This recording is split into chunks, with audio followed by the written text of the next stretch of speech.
Hi, everybody. I'm really pleased to welcome you to the first Pilgrims Cafe of the year, and it's the first of many that we're going to be organising. There's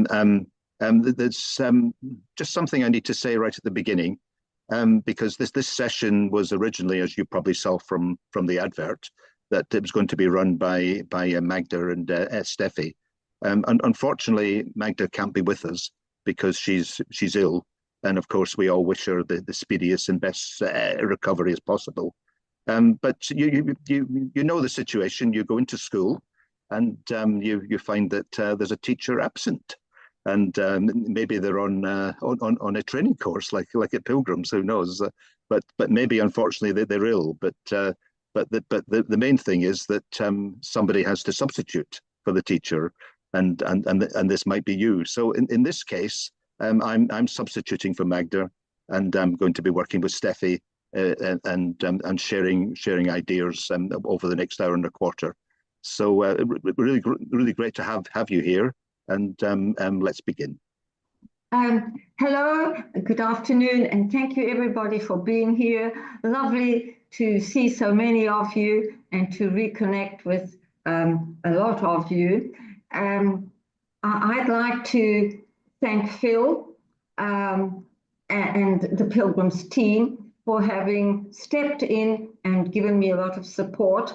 And as Phil was saying, it can be stressful. But thanks to the team, this has been an opportunity to show how we can be stress-free by having a colleague, Phil, and the rest of the team as a support. And so thank you very much, Phil and the Pilgrims team and all of you to be here. And as Phil was saying, we all wish Magda a speedy recovery. And so, Phil, what is it that sometimes stresses you? Just before we get to that, Steffi, I mean, we are going to have a conversation, and that's great. But we've got this slide here about little survival kit. Do you want to just mention that, and then? Yes, absolutely. So we're all concerned about having our students happy in class, having our parents happy, and we very often forget about our well-being and what is it that we need as a survival kit? Well, we need a lot of energy, enthusiasm. We need patience and discipline. This word discipline is not, disciplining, but to discipline ourselves, and in this case, to look after ourselves and to find the best ways to be a stress-free teacher and a happy one. So again, Phil, what is it that stresses you? Okay. I'd like to talk about a situation actually to make it practical, and we're just going to show the next slide, which I will explain. And this year, when Pilgrims was doing its teacher training in Segovia in Spain, as well as the core courses that we also had quite an amazing social program. And one of these was we had a little session which was really kind of therapeutic, and really a great way of trying to overcome stress. Was we did kind of flower arranging, but we did flower arranging within a structure. Now, the situation here is what I mean. Steffi and I we work together, and we're great friends as well. But we kind of shared a kind of a very stressful situation over the last year, where we both had aging cats who unfortunately passed away. And so we actually this was, and you can imagine any kind of loss is going to be stressful. And pets are part of family, and so we took this opportunity to actually do our flower arrangement in memory of our cats. And my cat was Oscar, and Steffi's was actually Lola. I felt this was a great way of actually working through the stress that comes from the loss of a pet, and it was just a very kind of peaceful thing to do as well. You can see on Oscar, looks like he's had a hard night on the tiles actually, but hopefully you can just recognize that it is a cat. And so it's quite an extreme situation, but it's an example also of how to overcome or at least take the steps in overcoming a situation in stress. Don't know if you want to add something, Steph. Yes, I just wanted to add, Phil, that the dry flower arrangement that we did in Segovia is one of the ways to combat stress, because there is a connection to nature, and the connection to nature is a soothing, and also it promoted a situation of calm and patience, because differently from fresh flowers, here we could take our time. So we worked so peacefully, so calmly, that it was also so precious for ourselves, because we had time to meditate, focus, concentrate, and then we had the joy of having this aesthetic satisfaction of seeing what we did. And although it was stressful, as you said, because of our loss, just by finding one way of combating our stress, it was a joy in the end. And it was joyful. It was joyful and also quite humorous, especially when we sort of compared the two pictures, and we saw that Oscar had a great time, and you can see that he was a gentleman, but a man, while there was Lola, all pinkish and lilac. So what is in your toolbox? I'd like you to think for a moment, what have you got in your toolbox as a survival kit? I said the team was so important for me, especially for this cafe. I wouldn't have been able to do it alone. And sometimes you just need one person in your survival kit. And in this case, it was Phil that I worked with.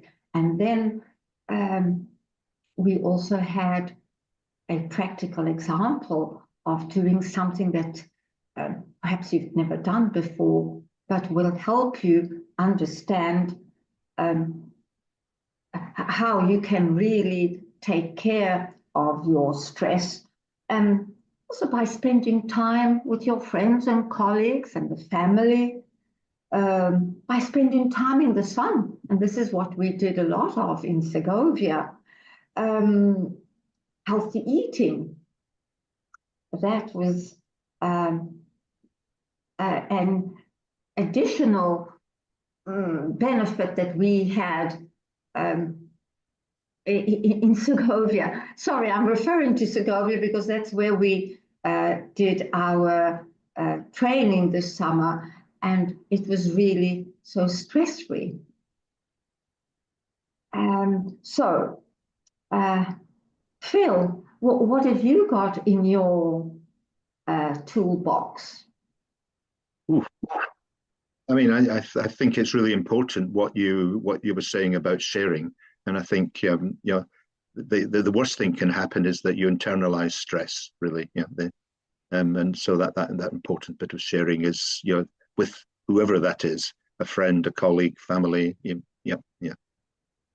And so, Mercedes, can I see the next slide, please? So I'd like you to take a minute or so to read this definition, the scientific definition of what stress is.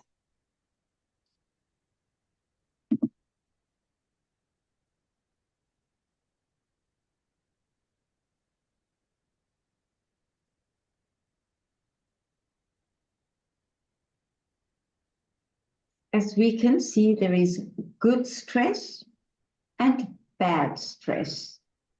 Now, think what is stress for you? Shall we just take some time and think what stress is for you? This is the scientific definition. Let's think now, what is stress for us, for you?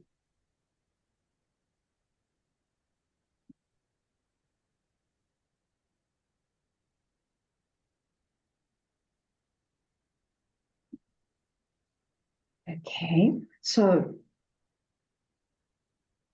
stress can be, getting to school and finding out that your classroom has been changed without anybody telling you, or it can be overeating and you're wondering why. All of a sudden you sort of binge eating, or you lose your temper so quickly. You have sleepless nights. These are some symptoms of stress. And as teachers, we tend to focus a lot on the bad things that happen to us. Especially, it's always our students' fault. But let's think of ourselves, and let's also think about the good things that stress can do. We have a research by Dr. Christina Maslach. This is the most commonly used tool to self-assess whether you might be at risk of burnout. Because stress leads to burnout. And as research shows, 78% of teachers are stressed. But Dr. Christina Maslach focuses on 3 areas of burnout: exhaustion, depersonalization, and personal achievement. She has been studying burnout for the past 35 years, and she has given us the only tool that is reliable for us to self-assess if we have burnout. So now I have 3 questions for you in the next slide. Sorry, Phil. Yep. Yeah. Just before we get to the questions, and I'd just like to share a little model that was shared with me some years ago, and I think it helps to provide some answers. And if we look on the left-hand side, if we look in this big kind of green zone, the comfort zone. Now we all like to be in our comfort zone. That's where we get lots of strength from, and that's very important.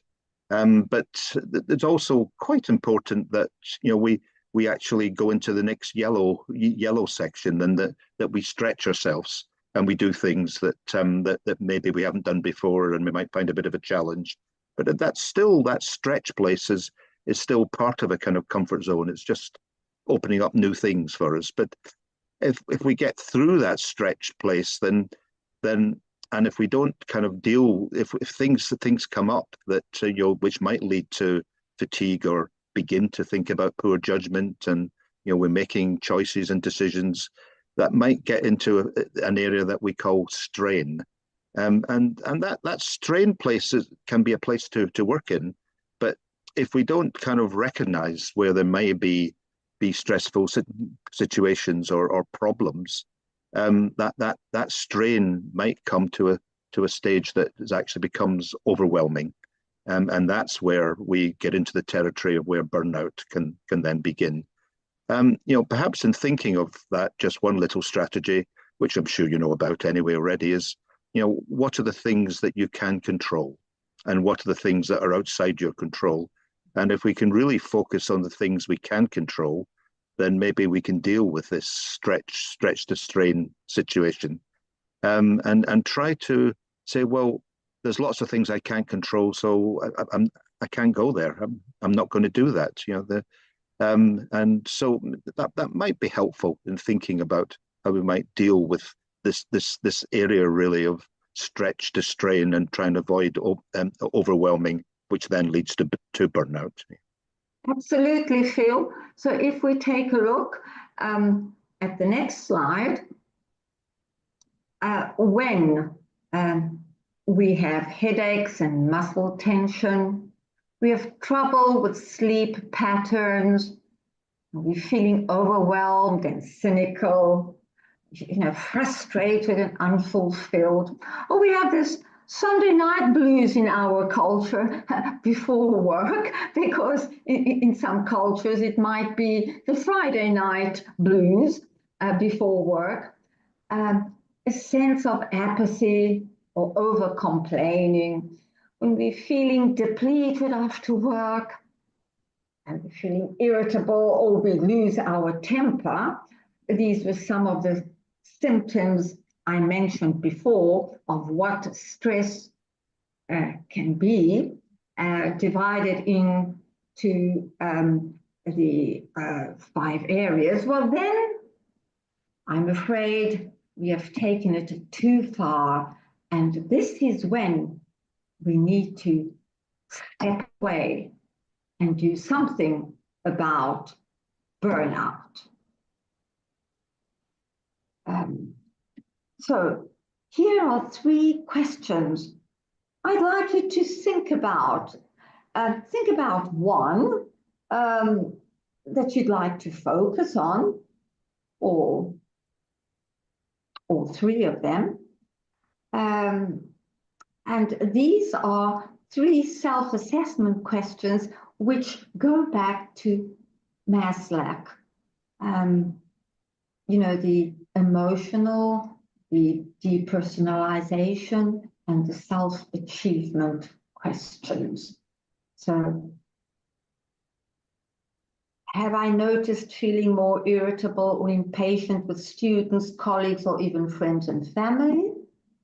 Or do I feel physically and emotionally drained after a day of teaching? Or have I started doubting my competence or effectiveness as a teacher? So just think about them and give yourself an answer.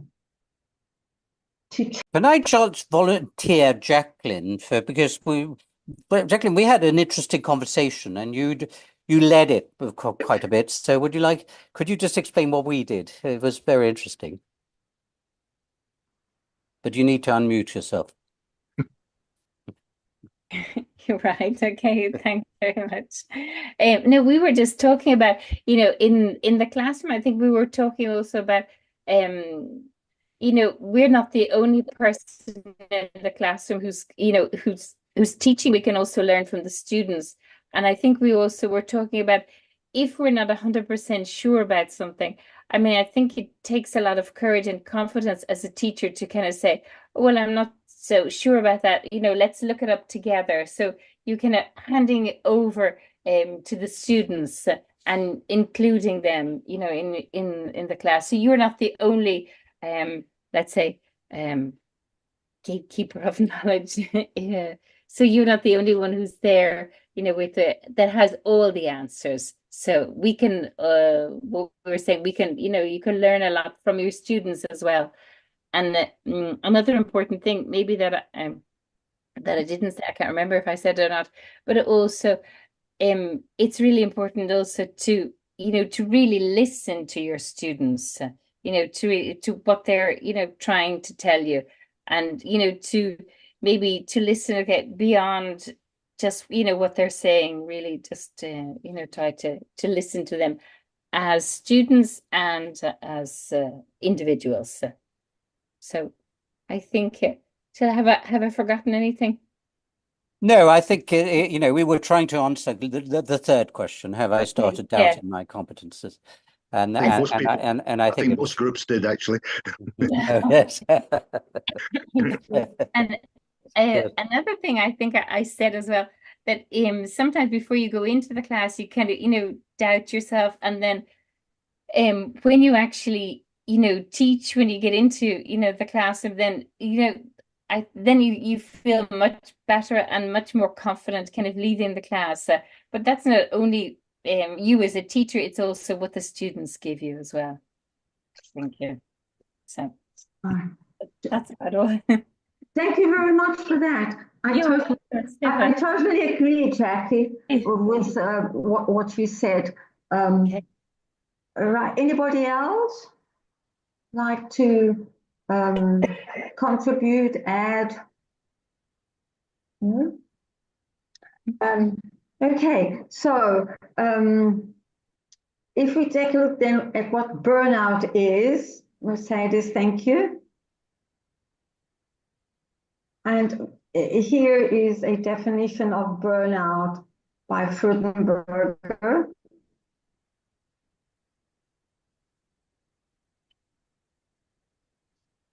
Okay. It's very sad, actually, because the joy of teaching begins to fade. And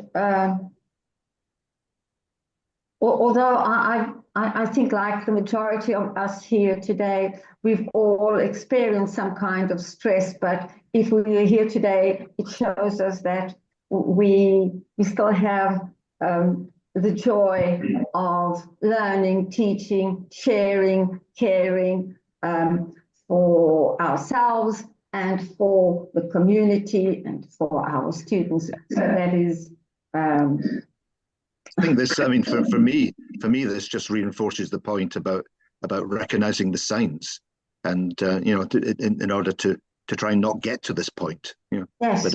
but actually see where these strains are, which might become overwhelming, and then decide, is there some action we can take? Yeah. So let's take a look what burnout is. Thank you, Mercedes. Just. Yes. Keep on going, Mercedes.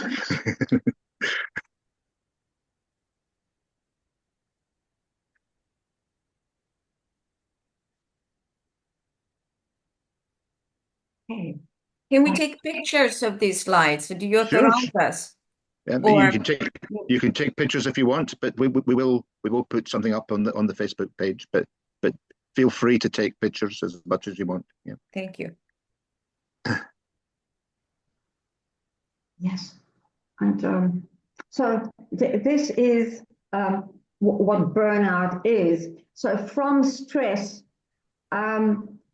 we just thinking, oh well, I've got a headache, or okay, I've been eating too much. When you come home from school, from work, we've got to really try and avoid this before we get to this stage here, which then it is definitely more difficult to avoid. Thank you then. Phil? Yep, next slide. Over to you.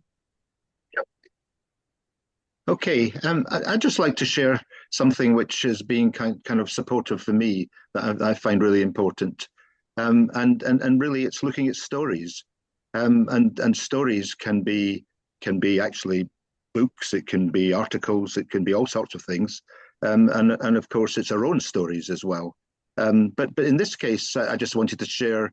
There was some really interesting books that influenced me, and finding a pathway to kind of think about my own needs and recognize my signs. Next slide, please, Mercedes. And there's an author that I've found really supportive and meaningful. He's a kind of Jewish American author, but he'd been living in Portugal for 40 years or more, and he's written a lot of books about the history of Jewish people in Portugal, and which when we're talking kind of 800 years ago, when there was a large Jewish population. But and he's written these books, which is really about, partly connected with the impact of the Holocaust, but also about the Jews in Portugal. And his books are really, he calls it about speaking for the silenced. There's a link there if you would want to go in, and he actually talks about his writing.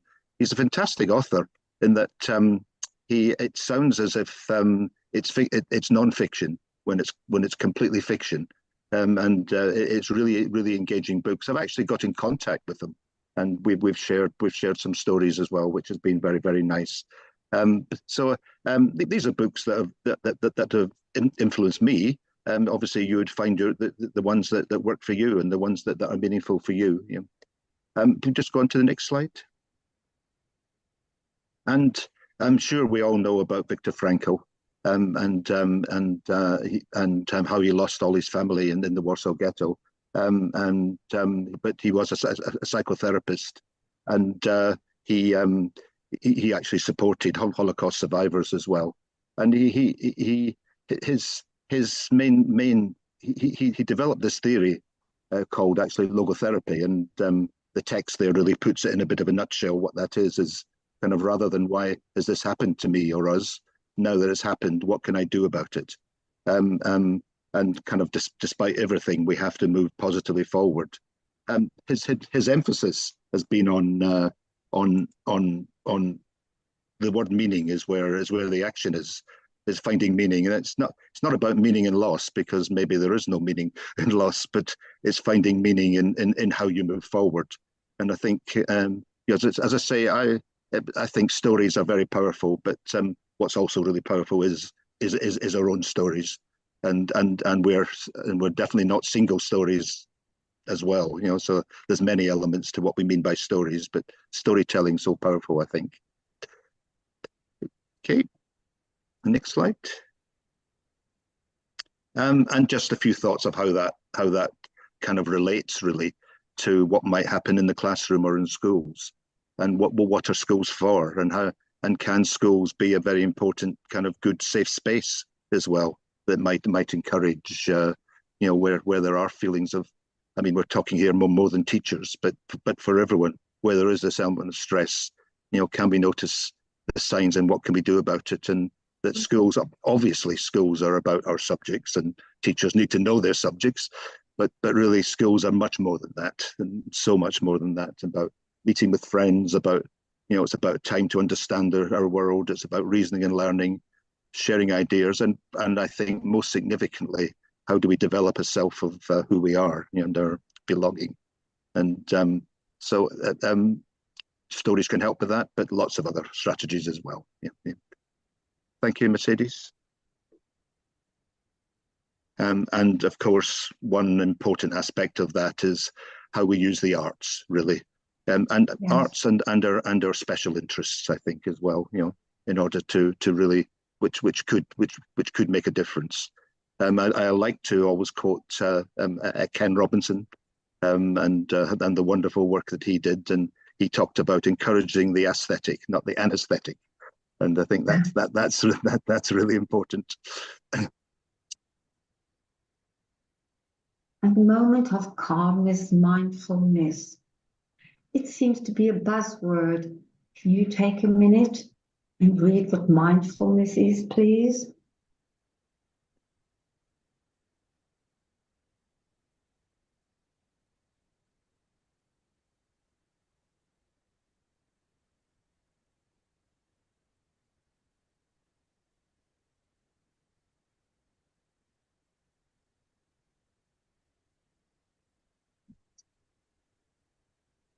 Now, these breathing exercises, there are lots of them.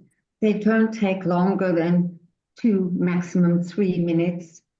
And they really serve because that is a moment that you are with yourself. So we have some practical techniques that we can use in the classroom. Thank you, Mercedes. The next slide. So one is to find a peace corner in your classroom, but also make the students aware that there is a peace corner. We can do a simple exercise, just breathing in while sitting down. Thank you, Mercedes. Just carry on clicking, please. In the classroom, we have a guided imagery, or we can do some anchor breaths, or we have the traffic lights, but it would have taken a bit of time to do. But the traffic light says red. That means you're in a dangerous zone. We try to think about it until it goes amber, and we get back to the positive, and that's go. That was very quick. Thank you. In the chat box, please, if you can write a few words of what tips you've come up with. What is in your survival kit? What is it that you do for yourself? Not necessarily for the learners you have, because we are constantly and continuously thinking about our students' well-being. We're thinking of happy parents, of grades, but let's think now about ourselves. What is it that we do? What tips have we got to give each other? And what tips can you share with us? So if you can write that in the chat box, that would be super duper. Super duper.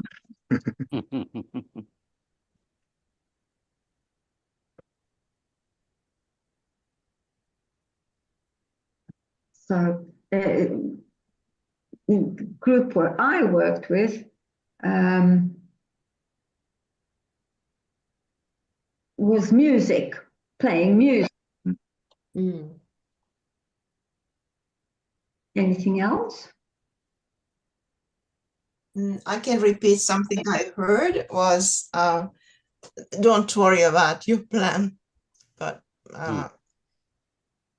yeah, thank kind you. of can have a kind of free mindset and change as if it fits, basically. I think that's what someone said. Yeah.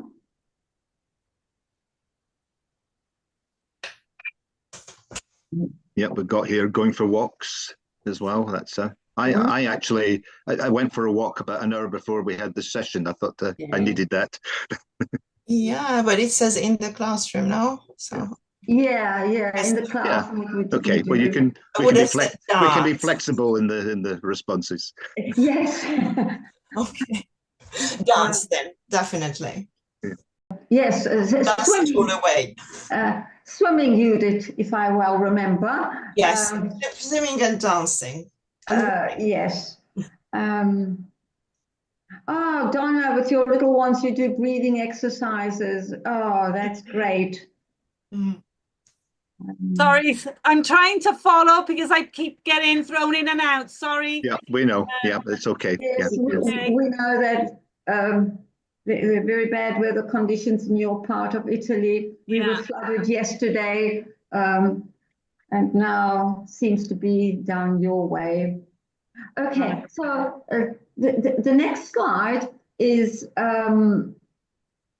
some tips that some practical strategies that are going to help us and help us and mitigate burnout. Okay, well, when you set boundaries, the unexpected will always sort of pop up, but we've got a boundary that we have set and we try to stick to it.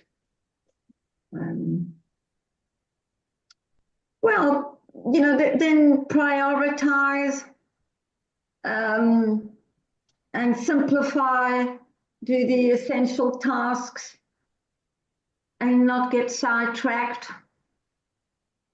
It's difficult at times. Oh yeah, to seek support. This is great. I've been very lucky to have had a lot of support, as you can notice, from colleagues and all the Pilgrims team, and not only. Yeah, I practice some relaxation. It's easier than what you can think it is, especially in class, because it only takes 2-3 minutes. There has to be a continuity. Yeah, I found that sometimes I write myself a letter, because very few people write to me. Well, I'm very lucky. The few that write perhaps write nice things, but what about writing yourself a little letter? Or a positive experience that you've had that day? Maintain regular sleep, walking, cycling, and then going, opening a window, getting some fresh air. And then spend time with family, friends, and engage in hobbies. Start doing dry flower decorations. These are some practical strategies that I've also adopted in class. And I must admit that it does work, and it has helped me become much more calmer than what I used to be. And I mediate more easily. And I land up in having fewer arguments with the family. So these were just some practical strategies that I wanted to share with you, which I'm sure you came up with and that you already do. At this point, I would like to thank you so much. Over to Phil, but thank you very much for being with me at this cafe. And apologies if there were technical glitches on my behalf. Part of being. So thank you very much, everybody. Okay. Next Thank slide. you, Stefan. We're not quite finished yet, but we're almost there. Yeah. Okay. We just wanted, I mean, as we were saying at the beginning, some people thought, where was Pilgrims? And Pilgrims was hiding. And it is actually the 50th anniversary of Pilgrims. And in past years, in past five years, we held a conference, but it just wasn't realistic to do this time. But instead, we've kind of decided, can we do up to 50 activities? And the cafes are one example of this. And you can see here on the slide, this is our list of what the future cafes are going to be. I hope you can read that. It's yeah. So there's going to be one almost every month, every 6 weeks, and the next one is going to be a focus on primary, and then we've got a whole range of other cafes, which link also with what we're hoping to offer next year in Segovia. Yeah. Okay, just might want to look at that for a few seconds. And of course, there'll be different people presenting at each one. Yeah. And they'll all be at the same time, which is 4 o'clock Central European time on Saturdays. Okay, next slide, please, Mercedes. Just to show that if Pilgrims wasn't visible in some respects, we've always been visible with our magazines, and you know the teacher trainer, which I edit, has been going for 37 years. When I took that over from Tessa Woodward a few years ago, and humanizing language teaching has just celebrated its 25th anniversary as well. And so this is very much what Pilgrims is all about, and and we're very proud of those magazines and what they represent. I believe the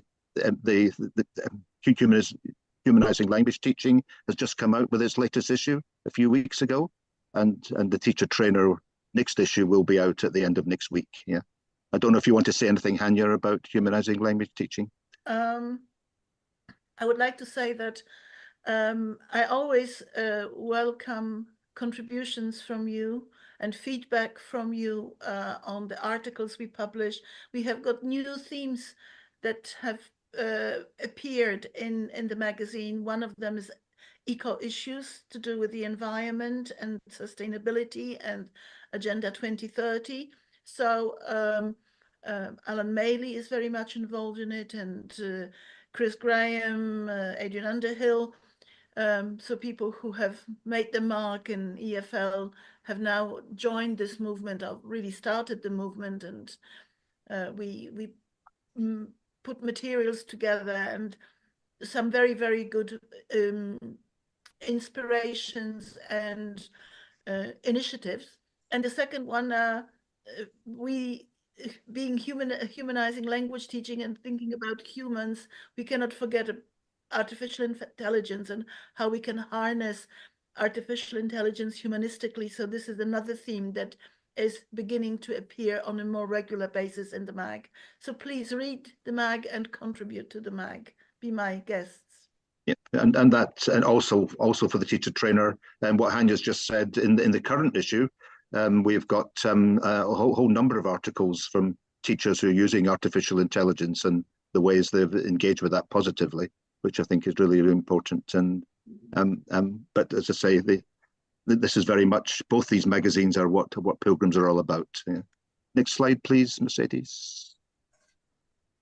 Okay, and just to say, of course, we have our website, and if you go onto the Pilgrims website with that link, you can find out what our offer is for Segovia next summer, and lots of other information as well. Also about Erasmus funding and how you can apply for Erasmus. So that's please go onto our website, and the next slide is we also have our one before that. We also have our no, the one after. Yep. We also have our Pilgrims teacher trainer Facebook page where there'll be lots of information on all the events that we're involved in, and including a place where you can put comments also about cafes and everything else. Yeah. And I think the last slide really is, yeah, Steffi's got the last slide is the bibliography of the research work that I've been doing and I'm still doing for how to be a stress-free teacher, how to avoid burnout, because this area of our teaching is the psychology of teaching and learning, especially foreign languages. There is a need to remember that, how to be stress-free. Stress-free teachers vital, because as Hanya was saying, we're facing new themes now, like artificial intelligence, sustainability, reaching Agenda 2030. Therefore, we're all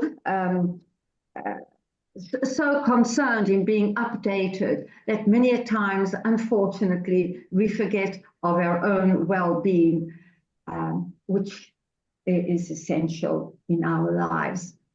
So remember that oxygen mask. And thank you very much for being here again. And thank you.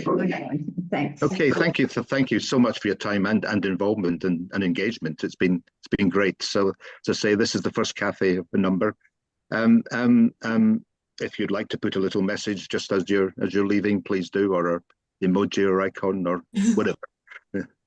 Okay, so thank you very much for your time. Thank you. And a big hug to everybody. and see you soon. Thank you, Steffi and Phil. That Thank was you. really very good session. Thank you very much. Thank you very much.